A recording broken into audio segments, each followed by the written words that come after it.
दोस्तों, आज दोबारा मैं वीडियो शुरू करने जा रहा हूँ आपका फिजिक्स का क्लास 12 का चैप्टर। पहले जहाँ तक पढ़ाया था, आशा करता हूँ मेरे सभी भाई बहन जो भी हैं सब खुश खुश हैं और सुरक्षित हैं। तो इसी के साथ आज वीडियो में पहली बार जो शुरू करने जा रहे हैं, सबसे दोबारा जो बाकी पार्ट था क्लास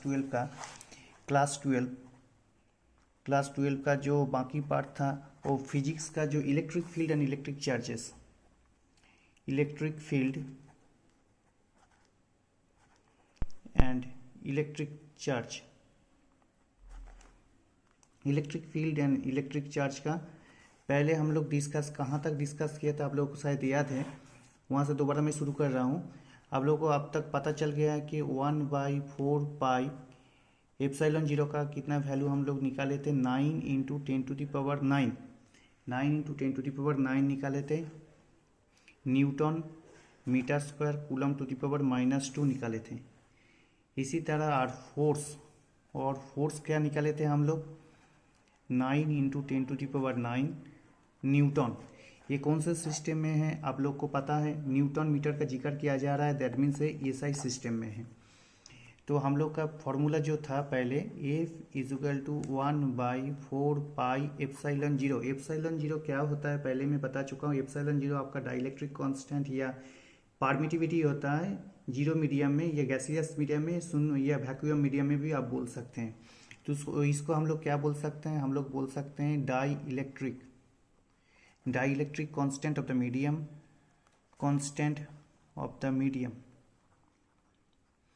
बोल सकते हैं। और क्या बोल सकते हैं इसको, permittivity of the medium, permittivity बोल सकते हैं, PRMITTIVITY परमिटिविटी बोल सकते हैं, permittivity of the gaseous medium. क्योंकि ये गैसियस मीडियम में निकाला गया है तो इसको गैसियस मीडियम या वैक्यूम मीडियम भी आप लोग बोल सकते हैं, वैक्यूम मीडियम भी बोल सकते हैं। तो दोनों को अगर कंपेयर करेंगे, F = इस जगह पे हम लोग जो वैल्यू निकाले थे Q1 into Q2 divided by R² था। दोनों चार्ज एक दूसरे के ऊपर जो अट्रैक्शन फोर्स या रिपल्सन फोर्स का क्रिएट करते हैं उसका वैल्यू निकालने के लिए कूलम्स लॉ के अनुसार जो फोर्स हम लोग निकाले थे 1/4 pi epsilon zero Q1 Q2 divided by R²। तो एफ का वैल्यू जो है यहाँ पर मान लीजिए ये 2 नंबर इक्वेशन है, ये 1 नंबर इक्वेशन है। तो 1 और 2 को कंपेयर करेंगे तो कंपेयर करने के बाद एफ की जगह पर हम लोग क्या लिख सकते हैं, 9 इंटू 10⁹ लिख सकते हैं। 9 इंटू 10⁹ लिख देंगे और यहाँ पर क्या लिखेंगे, यहाँ पर भी 9 इंटू 10⁹ 9 लिखेंगे। बचा क्या, Q1 and Q2 divided by R²। ये फ्रॉम कौन सा इक्वेशन से, फ्रॉम 1 एंड 2 नंबर इक्वेशन से हम लोग निकालें। 1 और 2 नंबर इक्वेशन से हम लोग दोनों को कंपेयर किए। तो बोथ साइड अगर ये कट जाएगा तो यहाँ पर मान लीजिए 1 है, यहाँ पर Q1 and Q2 divided by R² बचा। अगर हम लोग मान लेंगे Q1 = Q2 है, Q मान लेते हैं, मान लेते हैं कि ये Q है और R को 1 मीटर मान लेते हैं। एम के सिस्टम है इसलिए इसको 1 मीटर मान लेते हैं, R को 1 मीटर मान लेते हैं। तो ये 3 नंबर इक्वेशन में इस वैल्यू को अगर हम लोग पुट कर देते हैं तो देयरफॉर फ्रॉम 3 नंबर इक्वेशन से हम लोग क्या लिख सकते हैं, 3 नंबर इक्वेशन से हम लोग लिख सकते हैं 1 = Q1, Q के जगह पर दोनों ही Q है तो दोनों Q होने से क्या होगा, ये Q² हो जाएगा। R की जगह पर 1² बचेगा क्योंकि R को तो हम लोग 1 मीटर पकड़ लिए हैं। तो देयरफॉर Q² = 1 बचा आपका, Q² 1 बचा। तो Q = +-1, ये यूनिट चार्ज है, तो एसआई सिस्टम में हम लोग क्या बोलते हैं, एसआई सिस्टम में तो आप लोगों को बोल देते हैं। तो एसआई सिस्टम जो होता है, एसआई सिस्टम या एम के सिस्टम भी हम लोग बोल सकते हैं, मीटर किलोग्राम सेकेंड। तो एसआई सिस्टम में, इंटरनेशनल स्टैंडर्ड सिस्टम में, तो हम लोग क्या पाया, Q = +-1, इसको ही हम लोग बोलते हैं कूलम, इसको ही बोलते हैं, इस यूनिट चार्ज को हम लोग क्या बोलते हैं, कूलम। कूलम बोलते हैं, पूरा क्यूलम लिख सकते हैं या कैपिटल सी से भी रिप्रेजेंट कर सकते हैं, कैपिटल सी से भी रिप्रेजेंट कर सकते हैं। तो यहाँ पर एक लोग हम लोग और एक चीज़ बोल देते हैं कूलम्स को हम लोग प्रैक्टिकल यूनिट ऑफ चार्ज भी बोलते हैं। प्रैक्टिकली हम लोग जो यूटिलाइज करते हैं तो practical unit of charge is also known as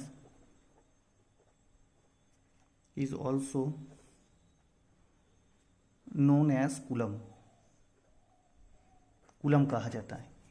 तो किसी भी यूनिट चार्ज का जो प्रैक्टिकल यूनिट होता है उसको भी कूलम कहा जाता है। मेरा बांग्ला भाषाभाषी भाई बहन लोगों के लिए भी दोबारा मैं बोल देता हूँ, ইলেকট্রিক ফিল্ড ইলেকট্রিক চার্জ যে চ্যাপ্টারটা আমরা পড়াচ্ছিলাম 12 ক্লাসে, তাতে তোমরা আগেই দেখেছো যে 1/4 pi epsilon 1/4 pi epsilon 0 equal to আমরা বার করেছিলাম 9 into 10⁹ newton metre square into coulomb to the power -2। আর এফ এর ভ্যালুটাকে মানে ফোর্সের ইউনিট ফোর্সটা কত বার করেছিলাম 9 ইন্টু 10⁹ নিউটন। এবার যদি এটাকে 1 নম্বর ইকুয়েশন ধরি, এটাকে যদি 2 নম্বর ইকুয়েশন ধরি আমরা, তাহলে 1 আর 2 থেকে আমরা এফ ইকুয়াল টু আমরা কুলমস ল অনুসারে পেয়েছিলাম 1/4 pi epsilon 0 Q1 Q2 divided by R square, যেখানে এপসাইলন 0টাকে আমরা বলেছিলাম কি dielectric constant of the medium or permittivity of the gaseous medium, permittivity of the gaseous medium. তা অ্যাকচুয়ালি এটাকে এপসাইলন 0টাকে আমরা বলিনি, বলেছিলাম কে আমরা বলেছিলাম কে বলেছিলাম, যেহেতু কেটাকে সাবস্টিটিউট করে ওখানে 4 পাই এপসাইলন 0 দিয়ে রিপ্রেজেন্ট করা হচ্ছে, ওই জন্য বলা হয় কে বলা হয় permittivity of the gaseous medium, কে বলা হয় permittivity of the gaseous medium, কে আমরা বলি permittivity of the gaseous medium অথবা dielectric constant of the medium. এবার কে এর যে ভ্যালুটা আমরা পেয়েছিলাম এখানে 1/4 পাই এপসাইলন 0, এটা হচ্ছে কোন মিডিয়ামে, এটা হচ্ছে গ্যাসিয়াস বা শূন্য মাধ্যমে আমরা পেয়েছি। তাহলে এবার দেখো এখানে এফের ভ্যালুটা আমরা কত পেয়েছি এখানে আমরা 9 ইন্টু 10⁹ আর 1/4 পাই এপসাইলন 0 ভ্যালুটাও এখানে পেয়েছি। এবার দুটো ভ্যালুকে যদি কম্পেয়ার করে 1 আর 2 নম্বর ইকুয়েশন থেকে এখানে যদি পুট আপ করি, তাহলে 9 ইন্টু 10⁹ এখানে বসবে, 1/4 পাই এপসাইলন 0 ভ্যালুর জায়গায় আমরা 9 ইন্টু 10⁹ এই ভ্যালুটাকে বসিয়ে দিতে পারবো, Q1 Q2 divided by R square থাকবে। তাহলে আমরা এখানে কি দেখতে পেলাম, তাহলে আমরা দেখতে পেলাম যে Q1 Q2 divided by R square এটা রয়ে গেল। Q1 Q2 যেটা দুটো চার্জ আছে, আইদার পজিটিভ আইদার দুটোই নেগেটিভ, আইদার একটা পজিটিভ আইদার একটা নেগেটিভ। তাহলে Q1 Q2কে যদি আমরা কিউ ধরে নিতে পারি, কিউ যদি ধরে নিই, আরটাকে যদি 1 মিটার যদি এসআই ইউনিটে, তাহলে আমরা এখানে লিখতে পারি 1 ইকুয়াল টু কিউ স্কোয়ার, কারণ Q1 Q2 equal to Q ধরেছি, তাহলে কিউ স্কোয়ার হবে Q into Q divided by 1 square, কারণ আরটাকে আমরা 1 মিটার ধরেছি, তাহলে Q square equal to 1, Q equal to +-1। That means হলো কি, দ্যাট মিনস আমরা এখান থেকে কী পেলাম, আমরা এসআই সিস্টেমে যেহেতু বার করছি, এসআই বা এমকে সিস্টেমে কিউ ইকুয়াল টু +-1, এই +-1 এই চার্জটাকে রিপ্রেজেন্ট করবার জন্য আমরা এসআই সিস্টেমে কুলমস ব্যবহার করি। এখানে একটা কথা বলে রেখে দেওয়া দরকার যে প্র্যাকটিক্যাল ইউনিট আমরা যে আধান বা চার্জের যে প্র্যাকটিক্যাল ইউনিট বার করি সেটাকেও আমরা কিন্তু ব্যবহারিক একক, প্র্যাকটিক্যাল দ্যাট মিনস হচ্ছে ব্যবহারিক একককেও কিন্তু কুলমস বলা হয়, ব্যবহারিক এককও কিন্তু কুলমস বলা হয়। এখানে একটা কথা মনে রাখা দরকার আছে, যে আমরা যখন শূন্য বা গ্যাসীয় মাধ্যমে যখন বার করছি, তখন কিন্তু আমরা কি পাচ্ছি, তখন আমরা পাচ্ছি 1/4 পাই এপসাইলন 0 দিয়ে এরকমভাবে রিপ্রেজেন্ট করছি। কিন্তু এখানে কে এর ভ্যালুটাকে আমরা এখানে যে এপসাইলন 0, এই এপসাইলন 0টাকে গ্যাসিয়াস বা শূন্য মাধ্যমের ভ্যালুটাকে 1 ধরা হয়, আর কে বলা হয় কি ডাইইলেকট্রিক কনস্ট্যান্ট। আমরা দেখালাম কি কে কি ধরা হয়, dielectric constant of the medium অথবা পারমিটিভিটি অফ দ্য মিডিয়াম দেখানো হয়। কিন্তু যদি অন্য কোনো মিডিয়ামে হয়, हिंदी भाषाभाषी भाई बहनों के लिए भी दोबारा बोल देता हूँ कि मान लेते हैं प्रैक्टिकल यूनिट जो भी चार्ज का प्रैक्टिकल यूनिट होता है, उस प्रैक्टिकल यूनिट कूलम से रिप्रेजेंट किया जाता है। लेकिन एक चीज़ जानने का दरकार है कि गैसियस या जीरो मीडियम में अगर काम नहीं करके दूसरा कोई मीडियम में, मान लेते हैं वॉक्स मीडियम या कोई पानी वाला मीडियम या कोई जल मीडियम में अगर काम कर रहे हैं, तो उस तरह के मीडियम में काम करने के लिए हम लोग पहले ही डिनोट करके रिप्रेजेंट करके रखे हैं। तो एप्सिलॉन से रिप्रेजेंट किए थे और के इंटू एप्सिलॉन 0, जहाँ पर के होता है आपका उस मीडियम का डाइइलेक्ट्रिक कांस्टेंट,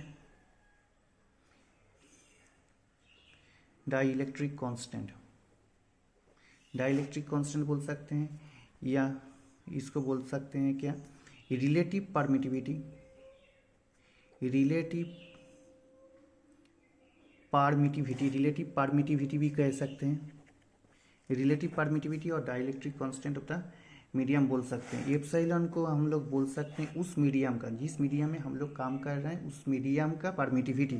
दैट मीन्स ये होगा परमिटिविटी ऑफ दिस मीडियम, जिस मीडियम में हम लोग काम कर रहे हैं, परमिटिविटी ऑफ द मीडियम। और ये होगा आपका रिलेटिव परमिटिविटी उस मीडियम में काम करने के लिए। तो एप्सिलॉन को हम लोग कैसे रिप्रेजेंट करेंगे, एप्सिलॉन को हम लोग के इंटू एप्सिलॉन जीरो से रिप्रेजेंट करेंगे। यहाँ पर एक चीज़ जानने का दरकार है, यहाँ पर जो हम लोग कूलम्स बोलते हैं इसको, इसका दूसरा भी एक यूनिट होता है। एसआई सिस्टम में और एक यूनिट पाया जाता है जिसको हम लोग ईएमयू भी बोलते हैं। क्या बोलते हैं, ईएमयू। जैसे सीजीएस सिस्टम में आप लोग देखे थे कि ईएसयू से रिप्रेजेंट किया गया था। ईएसयू का पूरा फॉर्म इलेक्ट्रोस्टैटिक यूनिट, दोबारा बोल देते हैं, इलेक्ट्रोस्टैटिक यूनिट हम लोग बोले थे। इसका एक दूसरा नाम है, इसको हम बोलते हैं स्टैट कूलम, इसको हम लोग बोलते हैं स्टैट कूलम। क्या बोलते हैं, ईएसयू जो सीजीएस सिस्टम में, सीजीएस सिस्टम में हम लोग क्या बोलते हैं, ईएसयू मतलब इलेक्ट्रोस्टैटिक यूनिट, या इसका एक दूसरा नाम है, उसको हम लोग क्या बोलते हैं, उसका दूसरा नाम बोलते हैं स्टैट कूलम। क्या बोलते हैं, स्टैट कूलम भी बोलते हैं। इसी तरह एसआई सिस्टम में और एक यूनिट है, उसको हम लोग बोलते हैं कौन सिस्टम में, एसआई सिस्टम में। तो एसआई सिस्टम में ईएमयू का नाम होता है इलेक्ट्रोमैग्नेटिक यूनिट, इलेक्ट्रोमैग्नेटिक यूनिट, या शॉर्ट फॉर्म में हम लोग बोलते हैं ईएमयू, शॉर्ट फॉर्म में हम लोग बोलते हैं ईएमयू। यहाँ पर एक रिलेशन आप लोगों को जानकारी के लिए हम बोल देते हैं, रिलेशन ईएमयू एंड ईएसयू के भीतर में क्या रिलेशन है, ईएमयू और ईएसयू के भीतर में क्या रिलेशन है। जो भी न्यूमेरिकल प्रॉब्लम इस चैप्टर से रिलेटेड आएगा उसमें आप लोगों को ये सुविधा आएगा कि करने के लिए आप लोग को थोड़ा सुविधा मिलेगा। तो पहला रिलेशन में हम लोग बोल देते हैं, पहला 1 EMU बराबर क्या होता है आपका, 3 × 10⁻10 ESU होता है आपका। एक नंबर इक्वेशन मान लेते हैं। और एक तो रिलेशन में आता है आपका 1 EMU इजुकल टू 10 कूलम्स भी हम लोग बोल सकते हैं, 10 कूलम भी बोल सकते हैं। तो ये देखिए आपका 1 EMU इजुकल टू 10 कूलम आया। ये कौन से सिस्टम में, आपका एसआई सिस्टम में आया है, एसआई सिस्टम में आया है। और 3 × 10⁻10 ये कौन सा सिस्टम में आया है, ये आपका सीजीएस सिस्टम में आया है। अगर 1 और 2 दोनों को कंपेयर करेंगे तो हम लोग क्या पाएंगे, चलिए दूसरा पेज में हम दिखाते हैं आपको। तो 1 EMU बराबर कितना होता है, 1 EMU that means 1 electromagnetic unit is numerically equals to 3 × 10⁻10 ESU, और 1 EMU इजुकल टू 10 কুলম পাওয়া যেতে হয়। বাংলা ভাষাভাষী ভাই বোনদের জন্য আরেকবার বলে দিচ্ছি, তোমরা আগেই দেখেছো যে আমরা শূন্য মাধ্যম বা গ্যাসিয়াস মিডিয়ামে বার করবার জন্য 1/4πε0 দিয়ে আমরা রিপ্রেজেন্ট করি।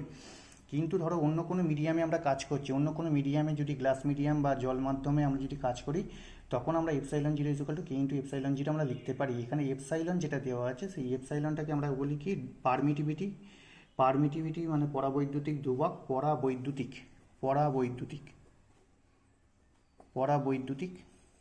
ধ্রুবক বলি আমরা এটাকে, পরাবৈদ্যুতিক ধ্রুবক বলি। এই পরাবৈদ্যুতিক ধ্রুবক যেটা আছে সেটা equal to K × epsilon zero, যেখানে কেটাকে আমরা কি বলি, ডাইইলেকট্রিক কনস্ট্যান্ট বলি ওই মাধ্যমে, অথবা বলতে পারি রিলেটিভ মানে আপেক্ষিক পরাবৈদ্যুতিক ধ্রুবক বলতে পারি। তাহলে কোনো মিডিয়ামেই আমরা কাজ করতে গেলে এপসাইলন ইকুয়াল টু রিপ্রেজেন্ট করতে পারি কিন্তু এপসাইলন জিরো। এখানে একটা কথা মনে রাখা দরকার আছে, ইএসইউ যেমন আমরা সিজিএস সিস্টেমে দেখিয়েছিলাম, সিজিএস সিস্টেমে তোমাদের বোঝবার সুবিধার জন্য আমরা দেখিয়েছিলাম ইএসইউ। কোনো চার্জকে রিপ্রেজেন্ট করতে গেলে আমরা ইএসইউ ব্যবহার করি। ESU means electrostatic unit. এই ইলেকট্রোস্ট্যাটিক ইউনিটের আরেকটা নাম আছে, সেটাকে আমরা বলি স্ট্যাট কুলম। কি বলি, স্ট্যাট কুলম। তেমনি আরেকটা ইউনিট আমরা পাই যেটাকে আমরা বলি ইএমইউ মানে কি, ইলেকট্রোম্যাগনেটিক ইউনিট। এটাকে বলা হয় তড়িৎ চুম্বকীয় একক। তোমাদের বোঝবার জন্য আমি একবার বাংলায় লিখে দিচ্ছি।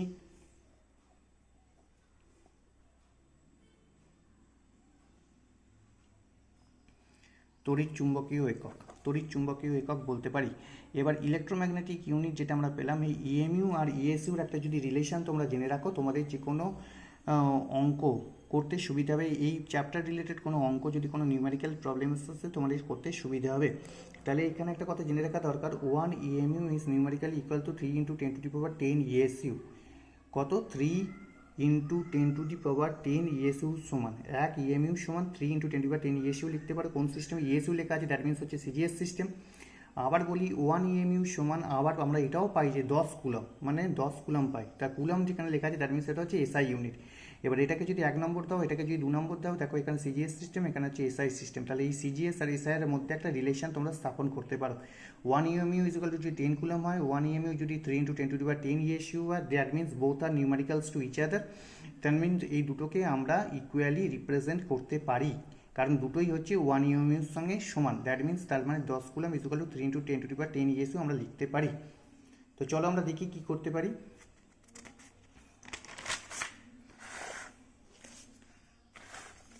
डैट मीन्स ये भी हम लोग लिख सकते हैं 10 coulomb. 10 coulomb is equal to हम लोग लिख सकते हैं 3 × 10⁻10 ESU लिख सकते हैं। तो बराबर है 1 कूलम। 1 कूलम मतलब यहाँ पर 10 एक कट जाएगा आपका, 3/10 × 10⁻10। तुम्हारे बोझबार सुविधार जন্য आप लोग को समझने के सुविधा के लिए एक 10 कट जाएगा। तो therefore 1 coulomb is equal to 3 × 10⁻9 बचेगा 9 ESU। तो 1 coulomb is equal to 3 × 10⁻9 ESU का बराबर होता है। तो 1 कूलम कहीं पर भी अगर चार्ज आता है तो वो चार्ज किसका कितना बराबर होता है, 3 × 10⁻9 ESU का बराबर पाया जाता है। तो 1 coulomb must be represented by 3 × 10⁻। তোমাদের বাংলাদেশ বসবাস জন্য দেখো 10 কুলম ছিল 1 ইউনিট সমান, আবার 3 × 10⁻10 ইএসইউ ছিল 1 ইউনিট সমান। তাহলে দুটোকে যদি রিপ্রেজেন্ট করতে পারি, এখানে আমি একটা কথা বোঝবার সুবিধার জন্য লিখে দিতে পারি, ফ্রম ইকুয়েশন 1 and 2। এই 1 আর 2 নম্বর ইকুয়েশন থেকে যদি আমরা পাই, তাহলে 1 কুলম ইজ ইকুয়াল টু কত, 10টা যদি চলে যায়, একটা 10 কেটে যাবে, 9 থাকলো। তার মানে 1 coulomb charge is equal two 3 × 10⁻9 ESU সমান। এটা সিজিএ, এটা এসআই, এটা হচ্ছে তোমার সিজিএস সিস্টেম, এটা হচ্ছে এসআই সিস্টেম, মানে বোথ আর নিউমেরিক্যাল। তা কোনো জায়গায় 1 কুলম চার্জ যদি যেটা থাকে সেটাকে যদি ইএসইউ দিয়ে রিপ্রেজেন্ট করতে হয়, তাহলে তোমরা সেখানে লিখতে পারবে 3 × 10⁻9 ইএসইউ। তো চলো এবার দেখি আমরা electric field and intensity. Electric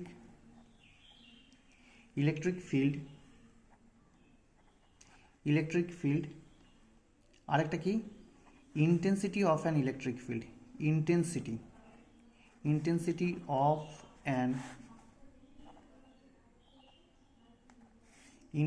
of an electric field। Electric field की सबसे पहले जानकारी लेना पड़ेगा इलेक्ट्रिक फील्ड क्या होता है। इलेक्ट्रिक फील्ड मान लीजिए कहीं पर भी अगर पॉजिटिव एक चार्ज को रख देते हैं या नेगेटिव चार्ज को रख देते हैं, उसके चारों ओर जो एक क्षेत्र तैयार हो जाता है, वो जो अपना सीमा लागू कर देता है, उस सीमा को हम लोग इलेक्ट्रिक फील्ड के नाम से जानते हैं। मतलब जितना दूर तक, ये मान लेते हैं एक पॉजिटिव चार्ज रखें, यहाँ पर एक पॉजिटिव चार्ज रखें, इस पॉजिटिव चार्ज का जितना दूरी तक अट्रैक्शन फोर्स, जितना दूरी तक इसका अट्रैक्शन और रिपल्सन फोर्स काम करेगा, रिपल्सन फोर्स काम करता है, जितना दूरी तक इस यूनिट चार्ज के लिए अपना अट्रैक्शन फोर्स या रिपल्सन फोर्स काम कर सकता है, उसको हम लोग बोलते हैं इलेक्ट्रिक फील्ड। इसको हम लोग बोलते हैं क्या, इलेक्ट्रिक फील्ड। इसको हम लोग बोलते हैं इलेक्ट्रिक फील्ड बोलते हैं। तो इलेक्ट्रिक फील्ड इसलिए बोलते हैं, मान लेते हैं कहीं पर भी अगर पॉजिटिव चार्ज है, मान लेते हैं यहाँ पर एक नेगेटिव चार्ज -1 रख दिए, अगर काम नहीं कर रहा है, फिर यहाँ पर रख दिए, काम नहीं कर रहा है, फिर भीतर में रख दिए, यहाँ पर रख दिए, सीमा पर काम करना शुरू कर दिया, यहाँ पर रख दिया, काम करना शुरू कर दिया।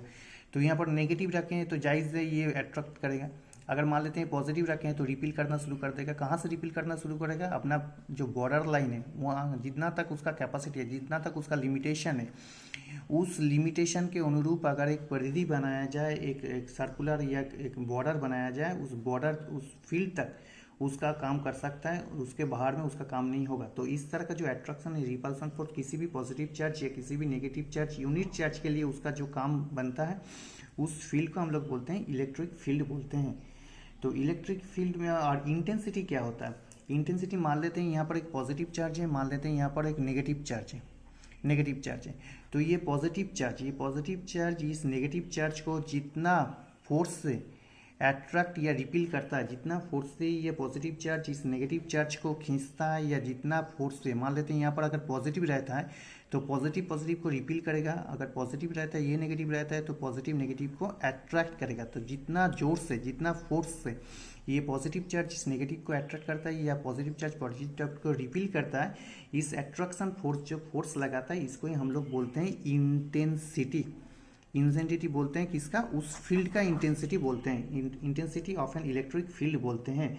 तो ये जो फोर्स हम लोग लिखे हैं, इस फोर्स को अगर हम लोग ई से रिप्रेजेंट करते हैं, यहाँ पर हम लोग इस इंटेंसिटी को किससे रिप्रेजेंट करते हैं, it must be represented by capital E, it must be represent by capital T E, लेकिन मस्ट भी इसके ऊपर में एक वेक्टर साइन दिया रहेगा। क्योंकि वेक्टर साइन इसलिए दिया जाता है, एक तो है यहाँ से जितना फोर्स, वो जो फोर्स अप्लाई कर रहा है उसका एक मैग्नीट्यूड है, उसका एक मैग्नीट्यूड मतलब आप लोग वैल्यू बोल सकते हैं।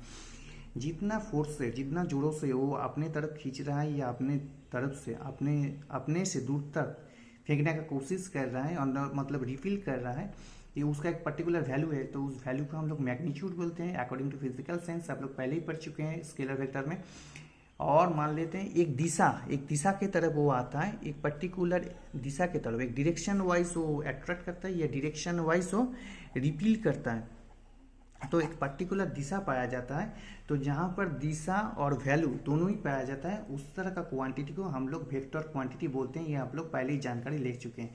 तो जिसका वैल्यू भी रहेगा, जिसका डायरेक्शंस भी रहेगा, it must be represent by A vector quantity. इसलिए वेक्टर को रिप्रेजेंट करने के लिए ई के सर पे हम लोग एक एरो साइन दे देते हैं। That means intensity of electric field, किसी भी इलेक्ट्रिक फील्ड का जो इंटेंसिटी होता है इट मस्ट बी ये ভেক্টর কোয়ান্টিটি। তো বাংলা ভাষাভাষী ভাই বোনদের জন্য আরেকবার বলে দিই, electric field and intensity of electric field. Electric field মানে তড়িৎ ক্ষেত্র, যেটাকে আমরা বলতে পারি যে তড়িৎ ক্ষেত্র। তড়িৎ ক্ষেত্রটা কি, তড়িৎ ক্ষেত্রটা কি আমরা কি বলবো, তড়িৎ ক্ষেত্র কাকে বলবো আর তড়িৎ ক্ষেত্র প্রাবল্য কাকে বলবো। আরেকটা হচ্ছে তড়িৎ ক্ষেত্র প্রাবল্য আমরা বলতে কি বলবো, তড়িৎ ক্ষেত্র প্রাবল্য বলতে আমরা কি বুঝি, কোনো একটা পজিটিভ চার্জ, ধরো একটা পজিটিভ চার্জকে রাখা আছে, ইউনিট পজিটিভ চার্জকে রাখা আছে, তার চারিদিকে যতটা ক্ষেত্র অবধি ও অন্য একটা চার্জকে অ্যাট্রাক্ট করতে পারবে বা রিপিল করতে পারবে।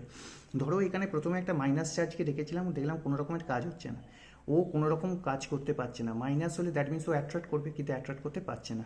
আইদার একটা পজিটিভ চার্জকে রাখলাম, দেখলাম ও রিপিল করতে পারছে না, মানে বিকর্ষণ করতে পারছে না। এইবারে এই চার্জগুলোকে যদি আস্তে আস্তে এগাতে যখন আমরা এই সীমারেখায় এসে পৌঁছালাম, তখন দেখলাম এই পজিটিভ চার্জটা কী হচ্ছে, নেগেটিভ চার্জটাকে অ্যাট্রাক্ট করতে, আইদার পজিটিভ চার্জটাকে রিপিল করছে। এইবার যদি একে ভেতরে, ক্ষেত্রের ভেতরে, দ্যাট মিনস এখান থেকে আমরা বুঝতে পারছি যে এই পজিটিভ চার্জের একটা নিজস্ব ক্ষেত্র আছে, একটা লিমিটেশন আছে, ওই লিমিটেশনের বাইরেও কাউকে অ্যাট্রাক্ট করতে পারবে না বা রিপিল করতে পারবে না। তাহলে যতটা ক্ষেত্র বানিয়েছে নিজের চারপাশে, নিজের সারাউন্ডিংসে যতটা ক্ষেত্র বানিয়েছে, সেই ক্ষেত্রটাকেই আমরা বলবো তড়িৎ ক্ষেত্র। তার মানে যতদূর অবধি ওর অ্যাট্রাকশন পাওয়ার মানে আকর্ষণ ক্ষমতা বা বিকর্ষণ ক্ষমতাটা কার্যকরী হবে, যতটা এরিয়া পর্যন্ত ওর আকর্ষণ ক্ষমতা বা বিকর্ষণ ক্ষমতা কার্যকরী হবে ওই ইউনিট চার্জের, বা একটা একক ধনাত্মক চার্জ বা নেগেটিভ চার্জকেও বলতে ঋণাত্মক চার্জের একটা ক্ষেত্র তৈরি হবে, সেই ক্ষেত্রটাকে বলবো ইলেকট্রিক ফিল্ড। এবার intensity, what does it mean by intensity? Intensity বোঝাতে গেলে সবথেকে প্রথমে জানতে হবে যে ইন্টেন্সিটিটা কি। প্রাবল্য মানে শক্তি। কোনো একটা পজিটিভ চার্জ, কোনো একটা পজিটিভ ইউনিট চার্জ যদি একটা নেগেটিভ চার্জকে যে পরিমাণ শক্তি দিয়ে আকর্ষণ করছে নিজের দিকে, বা ওই পজিটিভ চার্জ আরেকটা পজিটিভ চার্জকে যে পরিমাণ শক্তি দিয়ে বিকর্ষণ করছে অন্যদিকে, যে শক্তিটাও ব্যবহার করছে, যে ও বলটা প্রয়োগ করছে এই ইউনিট চার্জের ওপর নিজের দিকে আকর্ষণ করবার জন্যে বা নিজের দিক থেকে বিকর্ষণ করে দূরে সরিয়ে দেওয়ার জন্যে, এই যে আকর্ষণ বা বিকর্ষণ করার যে ক্ষমতা বা যে বলটা যে ফোর্সটাও অ্যাপ্লাই করছে, সেই ফোর্সটাকে আমরা বলি ইন্টেন্সিটি। ইন্টেন্সিটি মানে দ্যাট মিনস আমরা বাংলায় বলতে পারি প্রাবল্য বা ভালো কথায় বলতে গেলে তোমরা বলতে পারো শক্তি। তার মানে হচ্ছে একটা প্রাবল্য বোঝাতে গেলে দুটো জিনিস লাগবে। একটা হচ্ছে ইলেকট্রিক ফিল্ডের মধ্যে চার্জটাকে এক্সিস্ট করতে হবে, দ্যাট মিনস ওর লিমিটেশনের মধ্যে থাকতে হবে। তার লিমিটেশনের মধ্যে যখনই ও থাকবে তখন ও একটা বল অনুভব করবে, সেটা আকর্ষণ বল হতে পারে যদি পজিটিভ, যদি সেম কোয়ান্টিটি মানে একই রকমের চার্জ থাকে, আর যদি বিকর্ষণ অনুভব করবে যদি একই রকমের চার্জ থাকে, আর যদি আকর্ষণ অনুভব করবে তখন যদি অপোজিট চার্জ থাকে। তো এই অপোজিট চার্জ বা সেম টাইপ অফ চার্জ যদি থাকে তখন ওই আকর্ষণ বা বিকর্ষণ করার যে ক্ষমতা বা যে বলটা ওর ওপর অ্যাপ্লাই হচ্ছে, যে ওর ওপর প্রয়োগ করা হচ্ছে, সেই বলটার জন্য একটা ম্যাগনিটিউড পাবো, মানে একটা ভ্যালু পাচ্ছি, মানে কী পরিমাণ বল ওর ওপর প্রয়োগ করে ওকে নিজের দিকে টানছে বা নিজের থেকে দূরে সরাচ্ছে। আর একটা হচ্ছে একটা নির্দিষ্ট দিশাতে বা নির্দিষ্ট দিকে বা নির্দিষ্ট রেখায় ওকে টানছে বা নির্দিষ্ট রেখায় ওকে বিকর্ষণ করছে। তাহলে এখানে আমরা দুটো জিনিস পাচ্ছি, একটা হচ্ছে ভ্যালুটা, একটা হচ্ছে আমরা মান পাচ্ছি, আর একটা আমরা কি পাচ্ছি, দিক পাচ্ছি। একটা মান পাচ্ছি, একটা দিক পাচ্ছি। তোমরা আগেই পড়েছো স্কেলার এবং ভেক্টরে মান এবং দিক দুটোই যার থাকে তাকে বলি ভেক্টর কোয়ান্টিটি। শুধুমাত্র মান থাকবে, কোনো নির্দিষ্ট দিক থাকবে না বা দিশা থাকবে না, দ্যাট মিনস ওটা হচ্ছে স্কেলার কোয়ান্টিটি। তাহলে এখানে আমরা দেখতে পাচ্ছি একটা মান পাচ্ছি যে পরিমাণ বল দিয়ে ওকে আকর্ষণ বা বিকর্ষণ করছে, আর একটা হচ্ছে একটা নির্দিষ্ট দিকে ওকে টানছে বা নির্দিষ্ট দিকে ওকে বিকর্ষণ করছে। তাহলে মান ও দিক দুটোই রয়েছে, দ্যাট মিনস এটা হলো ভেক্টর কোয়ান্টিটি। তা ভেক্টর কোয়ান্টিটি রিপ্রেজেন্ট করবার জন্য অলওয়েজ মাথার মধ্যে একটা অ্যারো সাইন দিতে হয়। এখানে একটা কথা বলে রাখা দরকার তোমাদের বোঝবার সুবিধার জন্য, आप लोग भी सुन लीजिए। Intensity of an electric field must be denoted by intensity of an electric field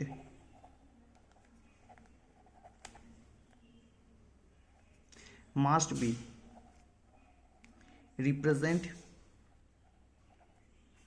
by capital E। এবার ক্যাপিটাল ই দিলে হবে না, ই মিনস ই দিয়ে ইলেকট্রিক ফিল্ডের ইন্টেন্সিটি বোঝানো হবে, কিন্তু এর মাথায় একটা অ্যারো সাইন দিতে হবে, কারণ it has both magnitude and direction. এটার ম্যাগনিটিউডও আছে আবার ডিরেকশনও আছে, তার মানে মানও আছে এবং দিক আছে। দ্যাট মিনস কোনো একটা তড়িৎ ক্ষেত্রে তড়িৎ প্রাবল্যকে রিপ্রেজেন্ট করতে গেলে ই সাইন লাগবে ক্যাপিটালি, তার মাথায় একটা ভেক্টর সাইন দিতে হবে, কারণ ওর মান ও দিক দুটোই আছে। তো নেক্সট এবার চলো আমরা যাই। তাহলে বুঝবার সুবিধার জন্য তোমাদের বলে দিই এখানে একটা জিনিস, যে এখানে দেখো আমরা ইন্টেন্সিটির একটা ইউনিট আমরা যদি বার করি, আমরা যদি সিজিএস সিস্টেমটাকে ইমপ্লিমেন্ট করতে চাই, সিজিএস সিস্টেমে intensity of an electric field must be represent by dyne. একটা ফোর্স কাজ করছে একটা নির্দিষ্ট দিকাতে, তাহলে এটাকে আমরা লিখতে পারি ডাইন পার ইএসইউ। কি লিখতে পারি, ডাইন পার ইএসইউ লিখতে পারি, অথবা এটাকে আর এক রকমভাবেও লেখা যায়, এটাকে লেখা যায় ডাইন হচ্ছে ফোর্সের ইউনিট সিজিএস সিস্টেমে, এটাকে লিখতে পারি স্ট্যাট কুলম, কারণ ইএসইউকে অনেক সময় স্ট্যাট কুলমও বলা হয়, এটা আগেই তোমরা বলে দিয়েছি আমরা। তাহলে এখানে আমরা কি দেখলাম, আমরা দেখলাম ইন্টেন্সিটির যদি ইউনিট বার করি, intensity of an electric field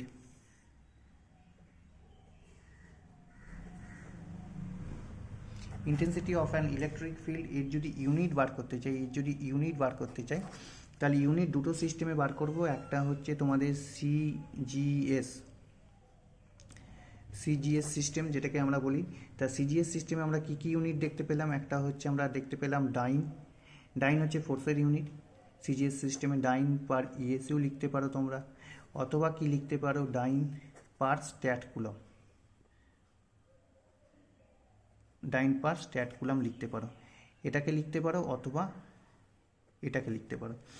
dine per ESU লিখতে পারো অথবা dyne per stat coulomb in CGS system. আর এমকেএস সিস্টেমে তোমরা কি লিখতে পারো, এমকেএস বা এসআই সিস্টেম যেটাকে আমরা বলি, বা এসআই সিস্টেমও বলতে পারো এটাকে। এসআই সিস্টেমে আমরা কি লিখতে পারি, এসআই সিস্টেমে আমরা এই কারণে লিখতে পারি এটাকে Newton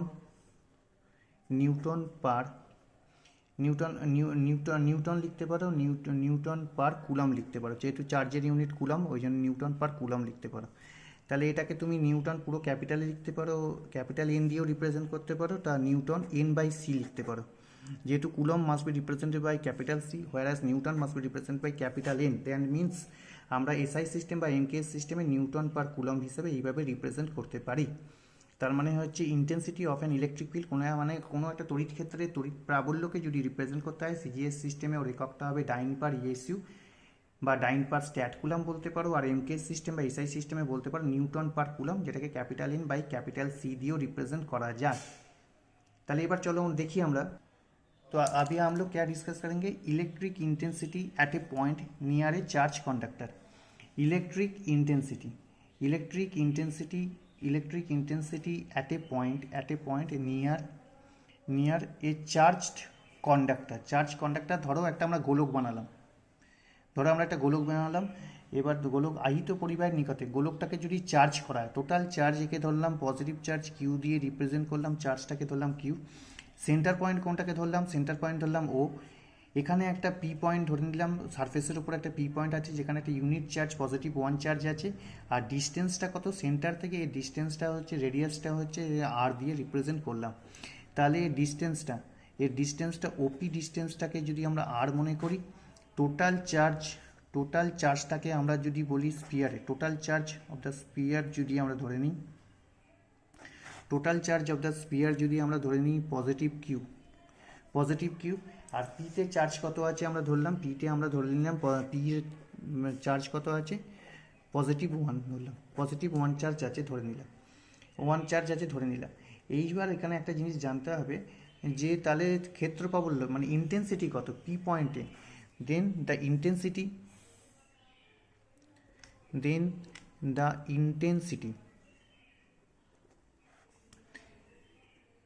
of the field, intensity of the field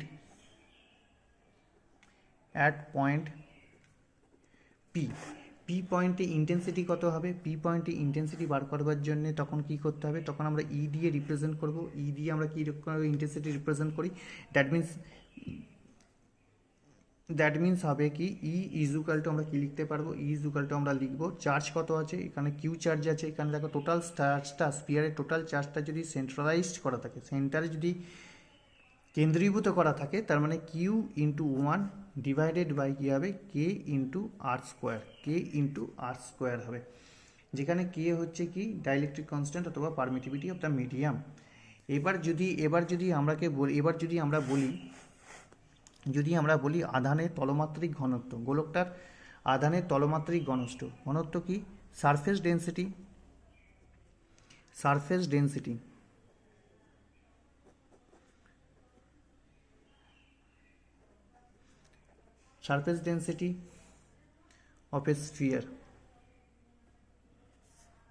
of a sphere যদি সিগমা দিয়ে রিপ্রেজেন্ট করা হয়, সিগমা দিয়ে যদি রিপ্রেজেন্ট করি তাহলে দ্যাট মিনস এখানে আমরা কি পাবো, সিগমা দিয়ে যদি রিপ্রেজেন্ট করি টোটাল চার্জ কত আছে Q, total charge divided by total area 4 pi R square হবে, তার মানে কি হলো ফর্মুলাটা, টোটাল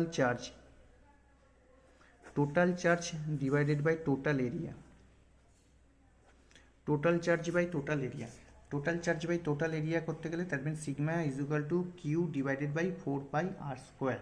তাহলে আমরা তো এটাকে এইভাবেও রিপ্রেজেন্ট করতে পারি যে কিউ ইজ ইকুয়াল টু কত হবে, তার মানে 4 পাই আর স্কোয়ারটা এদিকে গুণ হয়ে যাবে, দ্যাট মিনস হবে তোমার 4 pi R square into sigma, 4 pi R square into sigma হবে, 4 pi R square into sigma হবে। এবার এইটাকে যদি 2 নম্বর ইকুয়েশন ধরি, এটাকে যদি আমরা 1 নম্বর ইকুয়েশন বলি, তাহলে 2 থেকে যদি ভ্যালুটা কিউ এর ভ্যালুটা 4 পাই আর স্কোয়ারটাকে যদি আমরা এখানে বসিয়ে দিই তাহলে কি পাই দেখি, দেন ফ্রম 1 and 2 দেখি তো আমরা কি পাই, দেখি তাহলে আমরা কি পেয়েছিলাম, তাহলে এখানে আমরা কি পেয়েছিলাম, তোমার এখানে ই ইজুকাল টু কিউ ইন্টু 1, কারণ ইউনিট চার্জ পি পয়েন্টে ইউনিট চার্জ ছিল, পি পয়েন্টে দেখো এখানে এখানে ইউনিট চার্জ ছিল, এখানে টোটাল চার্জ আছে কত কিউ। এবার দুটো চার্জ এ আর এ দুজনকে অ্যাট্রাক্ট করবে আর এটা রিফিল করবে, দ্যাট মিন দুটো চার্জের মাল্টিপ্লিকেশন ডিভাইডেড বাই ওদের ডিস্টেন্সের সঙ্গে ইনভার্সলি প্রপোর্শনালভাবে ব্যস্তানুপাতিক সম্পর্ক থাকবে। তাহলে এখানে আমরা যেটা দেখলাম যে ই ইজুকাল টু কত ভ্যালু পেয়েছি, Q into 1 divided by K into R square, যেখানে কেটা হচ্ছে ডাইইলেকট্রিক কনস্ট্যান্ট বা পারমিটিভিটি অফ দ্য মিডিয়াম। এইবার এখানে আমরা দেখলাম যে আধানের যদি তলমাত্রিক ঘনত্ব বার করি, আধানের তলমাত্রিক ঘনত্ব, তোমাদের বোঝবার সুবিধার জন্য আমি এখানে লিখে দিচ্ছি, আধানের তলমাত্রিক ঘনত্ব, যেটাকে আমি বলেছি surface density of a sphere, যদি সিগমা দিয়ে রিপ্রেজেন্ট করা হয়, তার মানে sigma total charge divided by 4 pi into R square, total charge divided by total area 4 pi R square. এইবার যদি 4 পাই আর স্কোয়ার থেকে এখানে মাল্টিপ্লাই করে দেয়, তাহলে কিউ ইজুকালটা আমরা কি লিখতে পারি, কিউ ইজুকাল লিখতে 4 pi R square into sigma. এবার কিউ এর ভ্যালুটাকে যদি আমি এখানে পুট করে দিই তাহলে কী হয় দেখি, দ্যাট মিনস ফ্রম 1 and 2 থেকে আমরা লিখতে পারি কি, এখানে আমরা পেয়েছিলাম কে ইন্টু আর স্কোয়ার। এবার এটাকে আমরা যদি লিখতে পারি যে 4 pi R square into sigma into 1 এর divided by K into R square. তার মানে এই আর স্কোয়ার যদি কেটে যায়, এখানে কেটে গেল, তাহলে তোমার বাঁচলো কি, that means E equal to তোমার, তুমি কি লিখতে পারো, ইজুগাল টু তোমরা লিখতে পারো যে 4 পাই সিগমা ডিভাইডেড বাই কে, এটাকে তোমরা লিখতে পারো। তাহলে এটাই হয়ে গেল, দ্যাট মিনস আমরা লিখতে পারি ইজুগাল টু, দেখো 4 পাই কে, এটা হতো কনস্ট্যান্ট নাম্বার, আর এখানে শুধু থাকবে যদি সিগমা, এটাই সিগমা, এটাকেই বলা হয় কুলম্বের থিওরাম, কুলম্বের উপপাদ্য, এটাকেই বলা হয় কুলম্বের উপপাদ্য, কুলম্বস থিওরাম, এটাকেই বলি আমরা কি, কুলম্বস থিওরেম, এটাকে আমরা বলি কুলম্বস থিওরেম বললাম এখানে। তার মানে হচ্ছে 4 পাই কে, তার মানে কোনো একটা ইলেকট্রিক ফিল্ডের ইন্টেন্সিটি ইজ ইকুয়াল টু 4 পাই কে, একটা কনস্ট্যান্ট নাম্বার, আর ওই বিন্দুর কাছাকাছি কোনো অংশে টোটাল তলমাত্রিক ঘনত্ব, যেটাকে আমরা জি বলি, এটাকে বলি আমরা সারফেস ডেন্সিটি,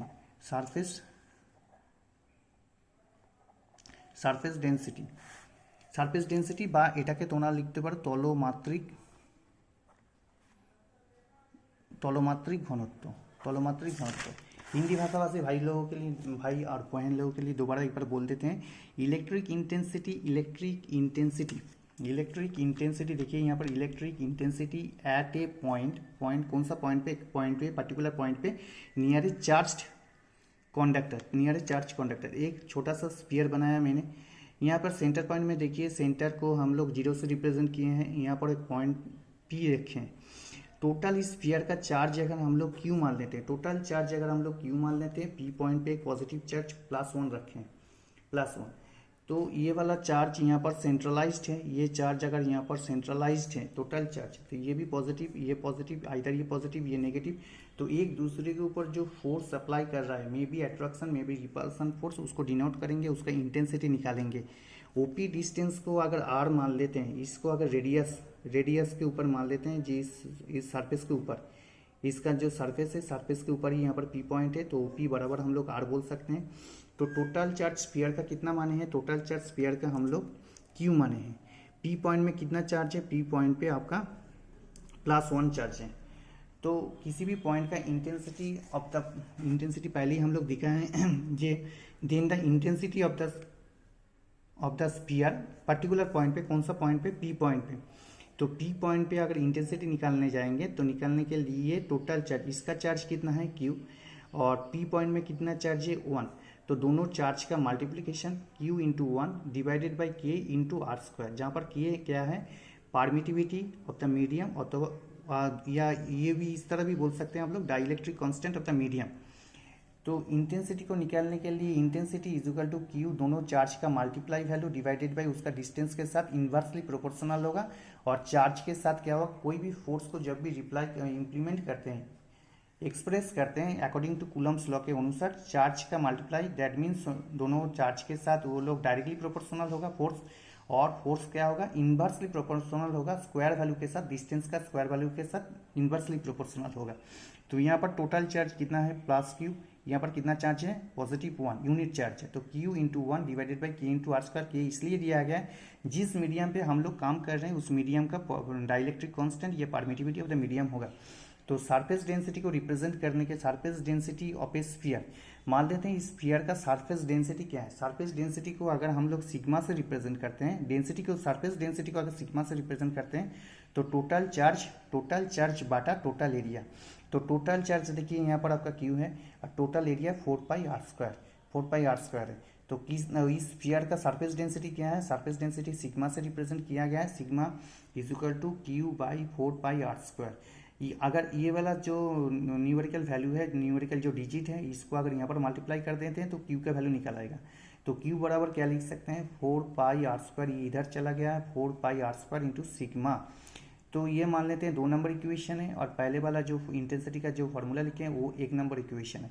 दोनों इक्वेशन को अगर मार्च करेंगे, यहाँ पर अगर Q का वैल्यू यहाँ से पुट कर देते हैं, यहाँ पर Q का वैल्यू कितना निकाले हैं हम लोग, 4 pi R square into sigma, ये वाला वैल्यू अगर यहाँ पर पुट कर देते हैं, तो 1 और 2 नंबर इक्वेशन से क्या पाते हैं, देखिए 1 और 2 नंबर इक्वेशन से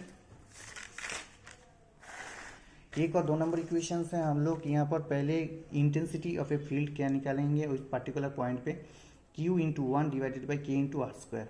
तो Q का वैल्यू तो हम लोग निकल चुके हैं 4 pi sigma 4 pi R square into sigma, 4 pi R square यहाँ से 4 pi R square into sigma Q का वैल्यू निकाल चुके हैं। तो ये वाला वैल्यू हम लोग यहाँ पर पुट कर देते हैं। तो यहाँ पर पुट करने से क्या होगा, देखिए ऊपरी वाला हिस्से में लिखे हैं 4 pi R square into sigma, Q की जगह पर पुट कर दिए। ऊपर में 1 था 1 ही है, नीचे में K इंटू आर स्क्वायर घट गया आपका, कट गया। तो बचा क्या है 4 पाई, ऊपर में देखिए 4 पाई बचा, सिग्मा बचा, नीचे में K बचा। अब यहाँ पर देखिए 4 पाई जो K है, ये जो 4 पाई K है, ये 4 पाई K तो कांस्टेंट नंबर, 4 कांस्टेंट नंबर, पाई कांस्टेंट नंबर, K एक मीडियम का कांस्टेंट नंबर, K परमिटिविटी या डाइलेक्ट्रिक कांस्टेंट, और सिग्मा बचा। तो यहाँ पर हम लोग तो ये इस तरह भी लिख सकते हैं, E is equal to numerically equal to 4 pi K को एक साइड कर दिए इंटू सिग्मा। तो किसी भी इसको ही हम लोग बोलते हैं कूलम्ब्स थ्योरम के अनुसार किसी भी क्षेत्र का, किसी भी फील्ड का इलेक्ट्रिक इंटेंसिटी क्या होता है 4 पाई K, ये कांस्टेंट रहेगा। उस जिस फील्ड में हम लोग काम कर रहे हैं, जिस फील्ड में हम लोग इंटेंसिटी निकालने का कोशिश कर रहे हैं, उस फील्ड का सरफेस डेंसिटी का जितना वैल्यू होगा, यहाँ पर पुट करने से 4 का वैल्यू, 4 तो कांस्टेंट, पाई का वैल्यू कांस्टेंट, K का वैल्यू दिया रहेगा। तो यहाँ से आप आसानी से इंटेंसिटी निकाल पाएंगे। तो किसी भी फील्ड का intensity E is must be represented by 4 pi K into sigma, where sigma must be represented by surface density. किसी भी इलेक्ट्रिकल स्फीयर या इलेक्ट्रिकल सब्सटेंस, इलेक्ट्रिकल फील्ड का जो सरफेस डेंसिटी होगा वो सिग्मा से रिप्रेजेंट किया जाता है। तो इसको ही हम लोग बोलते हैं कूलम्ब्स थ्योरम। तो आज यहीं तक ख़त्म करते हैं। तो आप लोगों से गुजारिश है, आप लोगों को दोस्त लोगों के साथ ये सब वीडियो, हर एक वीडियो जो मैं पोस्ट करते जा रहा हूँ सभी के साथ शेयर कीजिए। और मेरे चैनल को आप लोगों से गुजारिश है, आप लोग सब्सक्राइब कीजिए और आप लोगों का कमेंट्स देने में भूल मत कीजिए। जो आप लोगों का प्रॉब्लम है, जो लोग आपको दिक्कत आ रहा है, जो क्वेश्चन आप लोगों को ठीक ठाक लग रहा है या और भी बेहतर बनाने से आप लोगों को सुविधा रहेगा, वो मेरे को बताइए, कमेंट्स में लिखिए और अपने दोस्त लोगों के साथ शेयर कीजिए। उन लोगों को भी बोलिए चैनल को सब्सक्राइब करने के लिए। आने वाला वीडियो में और भी आप लोगों को बेहतर हम लोग कुछ सिखाएंगे, जिससे आप लोगों का परीक्षा देने के टाइम में कोई प्रॉब्लम ना हो। अपने आप लोग डिडक्शन, ये इम्प्लीमेंट, ये एक्सप्लेन कर सकते हैं। तो बांग्लाभाषी भाई বোनদের জন্য আমি বলে দিচ্ছি, তোমরা সবাই ভালো থাকো, সুরক্ষিত থাকো, आप लोग भी सुरक्षित रहिए, स्टे घर में रहिए। তো তোমরা সবাই তোমাদের বন্ধুদের সঙ্গে এই ভিডিওগুলোকে শেয়ার করো। সবাই ভালো থাকো, সুস্থ থাকো, আর আমার চ্যানেলটাকে তোমরা অবশ্যই সাবস্ক্রাইব করো এবং বন্ধুদেরকেও বলো সাবস্ক্রাইব করতে। আমি আরও ভিডিও বানাতে থাকবো তোমাদের থেকে ইন্সপিরেশন পেলে। আর তোমরা যে জিনিসগুলো ভালো বুঝতে পারছো সেগুলোতেও কমেন্টস করতে ভুলবে না, যেগুলো বুঝতে পারছো না বা যেগুলোতে আরও বেহতর বা আরেকবার করে বানালে তোমাদের পক্ষে সুবিধা, সেটাও তোমরা কমেন্টস করতে ভুলো না। তো তোমরা সবাই ভালো থাকো, চ্যানেলটাকে সাবস্ক্রাইব করো, লাইক করো এবং অবশ্যই সবাইয়ের সাথে শেয়ার করো। খুব ভালো থাকো, आप लोग भी बहुत खुश रहिए। তো আজ यहीं तक। তো তোমাদের সবাইকে শুভকামনা জানিয়ে আজকের মতন এখানে শেষ করছি।